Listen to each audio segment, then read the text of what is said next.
Welcome back, everyone. POW Ponder All Weather here. Hoping out there is enjoying your weekend. We've got a massive temperature plunge on the way as colder air continues to drain in from Canada, and then unsettled conditions move in, and areas that desperately need the rain will be getting some beneficial rains over the next week. So let's break down the details for you and start off with the overall temperatures this morning. All these areas in purple are actually waking up with below freezing conditions as a late season cold blast continues to drain in from Canada, and that will continue throughout the day into tomorrow, where it really starts to get cold further south. And let's take a look at the overall big picture, because this is kind of rare to see this blocking type setup that's really taken shape over the top, with this ridge of high pressure dominating over Greenland and that ridge of high pressure just north of Alaska. That actually creates kind of the funnel effect that's needed to pull in that colder air and kind of lock it in place. And it's going to be locked in place all next week, as below normal conditions are going to be felt pretty much all week long, as we have this ridge of high pressure start to build back into our western regions, where they've seen a flip, where you've been predominantly on the colder side. You're going to start to warm up as the rest of the country will start to experience those cooler conditions. It's all complements of the teleconnections. And it's kind of rare to see something like this, all of them kind of aligning like this, especially for late April. And that's exactly what's going to happen as the NAO and the AO plunge at the same time, draining in that colder air. The jet streams allowed to dip, and that colder temperatures will continue to move southbound, and you're going to feel it in a big way. So if you are new to the channel and like detailed weather breakdowns, hit the subscribe button and you're in. You get all my daily content on this channel. And let's take a look at the overall temperatures, right? So it's, like I mentioned, it's below freezing temperatures as far south as into Kansas this morning, where they do have those freeze warnings in place, because that continues for tomorrow morning as well. But those colder temperatures continue to drain in further to the south, down here into the upper 40s in a good part of Arkansas this morning. Even Louisiana is getting the action of 47 degrees as that colder conditions continue to drain with that strong cold front moving southbound. But we have to be concerned about a little bit further south, because you're still in the warm sector today down there in Texas, where they do have some instability into play. So in the heat of the afternoon, we are going to be expecting some big time hail producers down here in the hill country area. Further south, this would be southwest of the DFW Metroplex, down here in the hill country between San Antonio and San Angelo and the Austin regions. Definitely be on high alert as we get into the afternoon time frame, into the early evening time frame, with some of those turning severe, and there could be some larger hail producers of those golf ball, maybe even some ping pong size hail variety down there into the hill country, and also along the East Coast as well, as we've been following this storm system. Now it's going to be draped across the East Coast, so down portions of down here in Florida into the Carolinas, much of Virginia. This will extend into DC area, into Delaware, even extending into portions of Jersey, even into Pennsylvania area. Have to be on high alert for some of those gusty winds later on this afternoon, as well as some of those could be some larger hail potential as well in this region as we get into the afternoon time frame.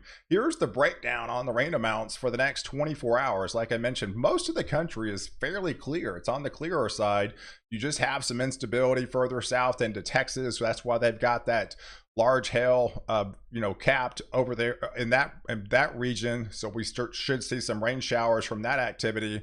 But further along the coast, yes, Florida starts to get in the action with some beneficial rains for them, but especially into the Carolinas, heading up into North Carolina, heading into Virginia regions, back into portions of the DC area, into Delaware, heading up along the East Coast here into Jersey, into Pennsylvania. I think this will eventually head up into the New York City area later on this afternoon. So yes, definitely be on high alert for some severe storms but also some beneficial rains for those areas as well, because you are in some of those drought stricken areas. But the temperatures is going to be a big deal because you're really going to feel it as you wake up tomorrow morning. So these are all areas, actual temperatures as you go into your Sunday morning time frame for the 23rd of April.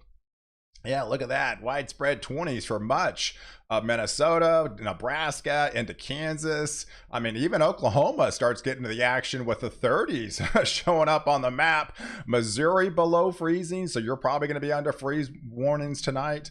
And then wake up for freezings tomorrow morning, dipping down to maybe northern side of Arkansas, dipping into those frost criteria for that late season gardeners that have already obviously planted. And most of the country are going to be, having to take care of those plants because definitely it's going to be cold enough, especially points, say Kansas and Missouri points northbound. But yes, further to the south, man, this is a real deal, folks. With a storm system that's going to be coming in southbound over much of Texas, man, you get a chilly rain tomorrow. This feels like crazy temperatures for a good part of Texas. Yes, that's not a misprint, folks. You're talking low 40s, even some upper 30s. It's sweater weather for sure down there in that region. It's just a chilly rain just drains in all day long. Definitely much needed rains for that region, as that cold front will continue to kind of make that overrunning type setup. And it's just a continued funnel effect. So I think the rain starts likely after midnight tonight, but wake up tomorrow morning, you got widespread soaking. So if you got plans out there today, get them done, get all the yard work done, mow the yard, because we've got a lot more unsettled conditions knocking on the door really all next week. And so we're going to break down those details as well. But yes, areas out in West Texas desperately need the rain. They're going to be getting in the big way. Further south into South Texas and the North Texas, northwest of the Metroplex. These are all areas. Oklahoma will start getting to the action.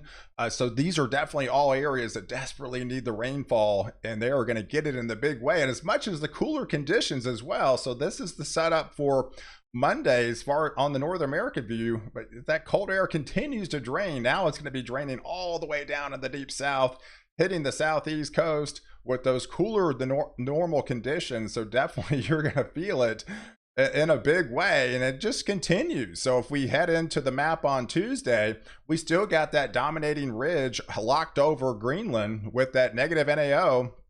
We got the ridge building down out west, and we got trough, much more unsettled, cooler conditions for much of the U.S., and that will continue to remain on the colder side. So as we head into your Tuesday time frame, let's look at the 5,000 temperature, 5,000 feet, because we've got some still colder air aloft as the winds obviously try to start to come back from the south down there in Mexico. That's going to create a little bit more unsettled weather back again to down here in portions of Texas with still that cold air aloft. So as we get into the heat of the afternoon, you're going to be below average in these regions, but you're also going to be a below average up top. And so as we create some thunderstorms, those could rise and create maybe some more hail producers down there into portions of Oklahoma, down there in Texas, as well as even into Wednesday timeframe. So yes, even though there's nothing definitely official from the Storm Prediction Center, we definitely have to be on the lookout for some large hail producers as we head into your Tuesday, as I think we'll be having enough instability and that cold air aloft to be worried about anything that does has more instability associated with it. Could be some larger hail with all that rain still back in the picture. So here's the satellite picture heading into that Tuesday time frame. So we've got the south wind trying to come back as the cold air continues to press in from the north. We've got that overrunning type setup, and I think the atmosphere starts to turn over, and we'll start to create more thunderstorm opportunities down here in Oklahoma, into North Texas, back into Central Texas, and those will be training across portions of Missouri, heading into the Tennessee area. That'll be on the day on Tuesday. And the overall setup between now and Tuesday, the rain really starts for tomorrow.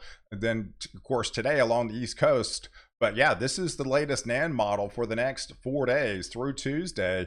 And look at all the rain opportunities back into portions of Kansas, into Oklahoma, much of Texas, and even Florida. You're in a drought there too, guys. Florida desperately need the rain.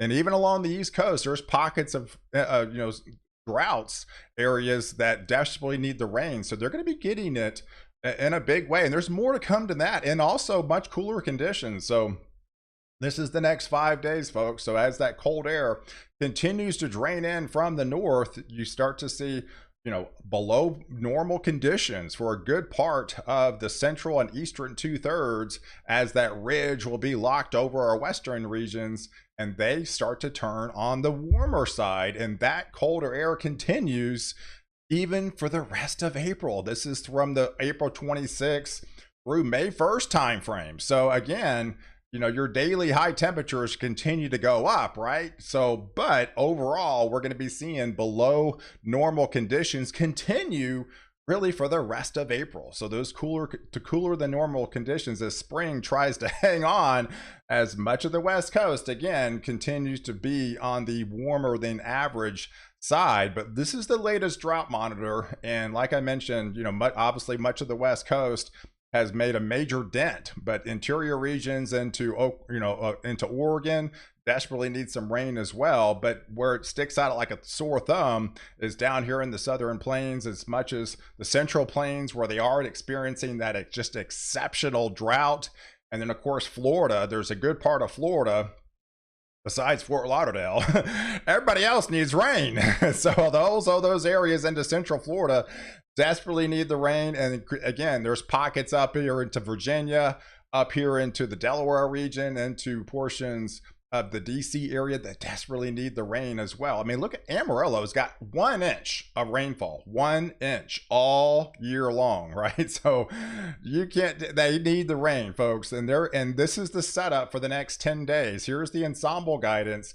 These is what you typically average, but we're looking at above average precipitation, again, for areas that are desperately needing the rain under that exceptional drought conditions, and parts of eastern portions of Colorado, Kansas, western Oklahoma, much of North Texas, much of Central Texas, South Texas. Look at the rain in Florida, folks. Yeah, that is much needed rain. And then above average conditions, precipitation for Georgia, into the Carolinas, up the East Coast. So these are all areas that definitely, especially up here in these regions, that desperately need the rain. And the Canadian guidance is implying the same thing. So we've got multiple global ensembles over the next 10 days paint a picture of areas across much of the central and southern plains that are getting some beneficial rainfall, and much of Florida, and up here into the Carolinas, and much of the Northeast will be locked into those rain opportunities for all of next week, and the chillier air as well. So the Climate Prediction Center is on board as well, as that colder air, the teleconnections continue to remain on the negative side. So that's going to continue to drain that funnel effect in from Canada and allow those temperatures to remain below normal through the rest of the rest of April. And again, much of the West Coast will start to see those above normal conditions start to creep in and start to build as we get closer to the end of the month. So I appreciate you guys watching. Be sure to like this video and catch me in the next update while I protect you before and after the storm.